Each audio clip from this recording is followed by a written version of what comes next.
हेरोदादू में लेडी औरत police officer खे मुअतल करे हेडक्वार्टर गार्डन कराची रिपोर्ट करण जी हिदायत कई वई। इल्ज़ाम आहिनि त सीआई इंचार्ज बेनज़ीर जमाली ते मंशियात फरोशन राब्तनि जे ॾोह में मुअतल करे बी कंपनी में क्लोज़ कयो वियो। ज़रियनि वटां इहो बि मालूम थियो आहे त इन्हनि पुलिस वारनि जे ख़िलाफ़ तहक़ीक़ात थिए पई जेके हमेशह गॾु हुआ। इन्हनि जे ख़िलाफ़ सख़्त कार्रवाई जा पिण इम्कान आहिनि। हिते हिकु सवाल पैदा थिए थो त जॾहिं बि पुलिस ऑफिसर मुअतल थिया आहिनि त मंशियात फरोशन सां ॾेती ऐं राब्तनि जे करे मुअतल या नौकरियुनि मां बरतरफ़ थिया आहिनि। यानी ॾोहनि खां वठी मंशियात जे कारोबार ताईं पुलिस जा ऑफिसर मुलविस आहिनि। छो त हद जे एसएचओ जे हुकुम खां सवाइ चर्च जो टको बि केरु खपाए नथो सघे। इन्हनि सभिनी कारनि धंधनि में हद जा पुलिस ऑफिसर मुलविस आहिनि।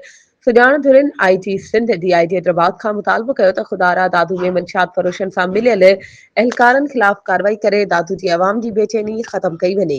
वधीक ख़बरुनि ऐं अपडेट्स जे लाइ असांजे चैनल खे सब्सक्राइब कयो ऐं हा बेल आइकन खे प्रेस करणु न विसारिजो त जीअं असांजी हर नई अचण वारी वीडियो तव्हां ताईं पहुची